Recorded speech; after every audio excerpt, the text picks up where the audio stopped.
What's good, Rag Squad? Welcome back to another video, guys. We're going to be talking about 15 things I like and I don't like about my 2022 BMW X3. I've had this BMW X3 for a little over 2.5 months now.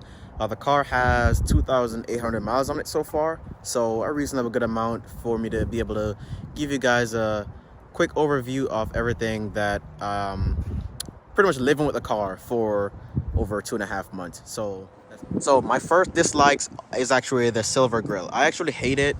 It's really hard to maintain, like to keep clean. Like it always has spots on it, and it's like a satin silvery finish.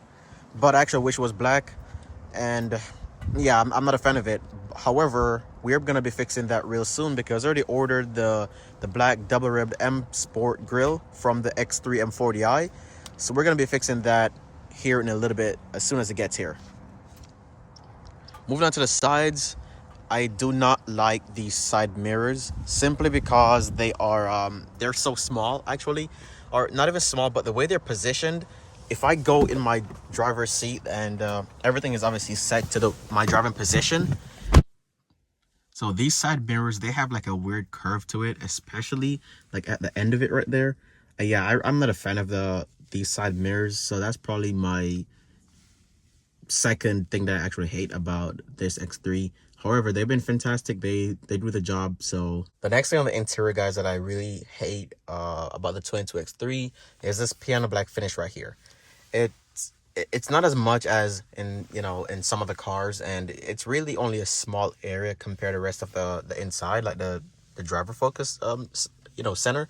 But right here and right here and the gear shifter is piano black finish, and it's really annoying because obviously you touch here quite frequently. Driving, you're always touching here, you're touching your buttons, you're using here to utilize your cup holders and stuff right here, which I don't know why that wasn't opening, but yeah, so you utilize here to open your cup holders and stuff. And honestly, it really sucks because it always has fuzz, dust, fingerprints.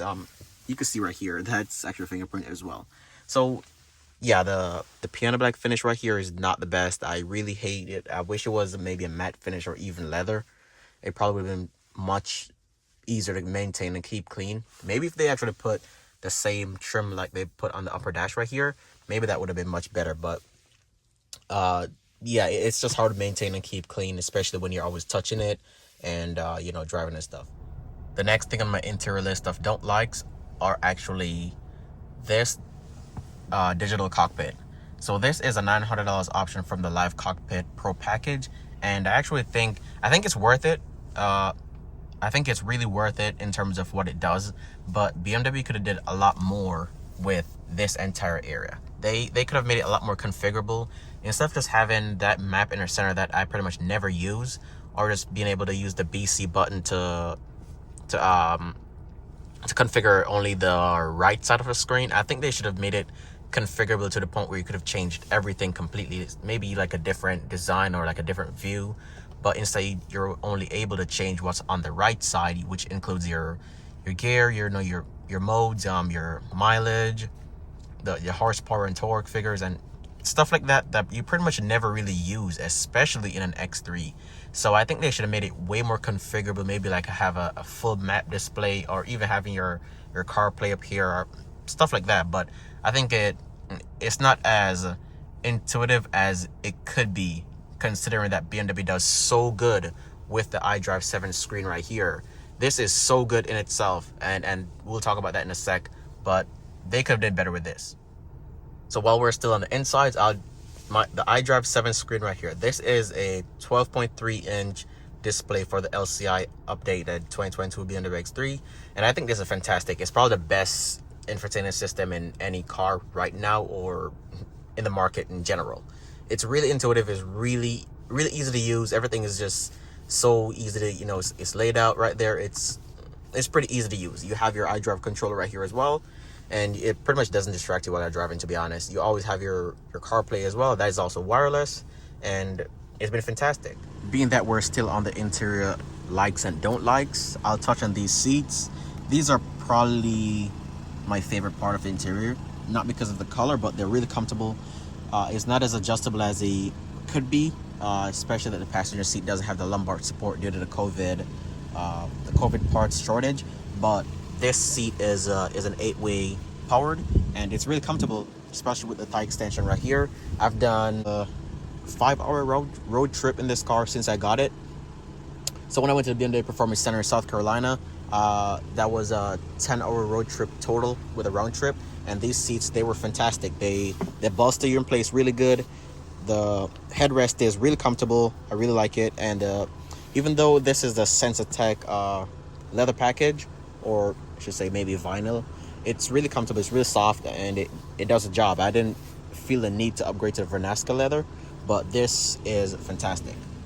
And now that we're onto the back seats, my likes are the fact that the seating position, it's really high up, so you're not really smushed or like sunken down into the seat. It has a bench-like seating position, which is really high comparable to the floor. But the biggest thing that I don't like back here is the fact that with my seat being in my driving position, I'm 5'9", and it's not a lot of leg room back here. So if you're probably buying this X3 as thinking it has a lot of leg room, it really doesn't. For a crossover, it's pretty tight back here, and I'll get inside right in a second, show you guys that. I'd say go for the X5 if you're looking for leg room. It's fairly good for smaller people, smaller adults, and children. But as a 5'9" adult sitting back here, it's pretty cramped. These 20-inch M Sport styled 787 wheels are fantastic. They are 20-inch. In the rear, it's a staggered setup, so these are 275s. In terms of the ride quality, it's a little bit iffy. I'd say it's quite comfortable when you're on a smooth road, like a completely smooth surface like this. It's quite comfortable, but the minute you hit the bumps and even the little cracks in the road, like even these, you eventually feel them, and that maybe isn't directly related to the wheels or caused by them. I'd say it's more of a BMW thing regarding the suspension. However, if you're looking for a soft, comfortable ride, for your family, for your kids, whatever, this is not it. If you're looking for an SUV that's really comfortable, no, go maybe test drive a GLC or even the GV70 from Genesis or something. But this is not it. It rides really hard. It doesn't ride hard in a bad way. It's rather sporty, but the suspension is rather tuned, to BMW standards as usually hard. So even with the 19-inch rims or maybe the 21s, it will still ride the same. So this is not the SUV for you if you're looking for an SUV that has a soft ride. This really cool feature that I like about the X3 is the hands-free trunk. So if you just kick your foot under there, it automatically opens the trunk, which helps you when your hands are obviously full. My hate back here is actually the trunk space. At 27.5 cubic feet, this is not really a lot of space. Compared to, say, the GLC, which has a little bit more space than this, your load floor sits pretty high, as you can see where it starts right here. So it kind of makes the trunk space suffer a lot in terms of the height of it and how you load stuff in there. It's not as big as something like an X5. So if you're looking for something to have a lot of trunk space, maybe go for an X5. Also, you could actually fold these seats down, which will give you 6 to 7.3 square feet of trunk space and cargo space in general. You also have this cool cargo cover right here, so that's kind of something I like back here as well. But other than that, it's not really a lot to see back here, and it kind of just makes it suffer because of the high load space. So maybe check out an X5 if you need something to fully, because I've brought this to the grocery store several times, and it does a job at groceries and everything that you'd need on a daily basis.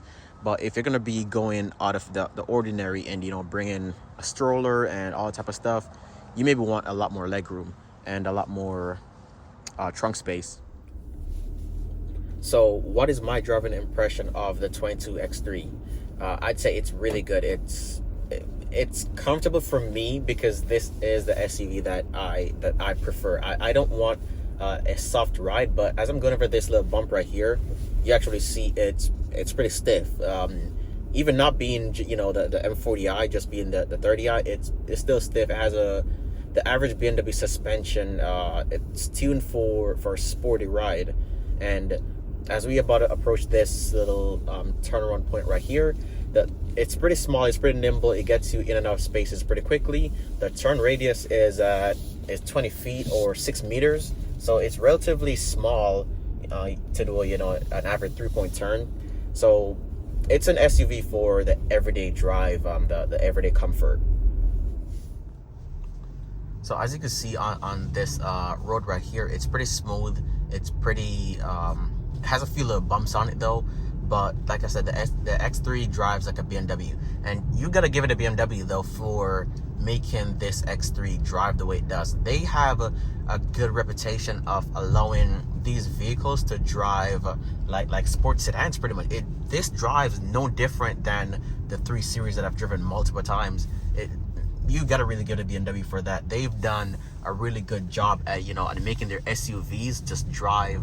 Even from a 60 miles an hour right here, you punch it and it just gets up and go, and that's not even the sport mode, that's just comfort.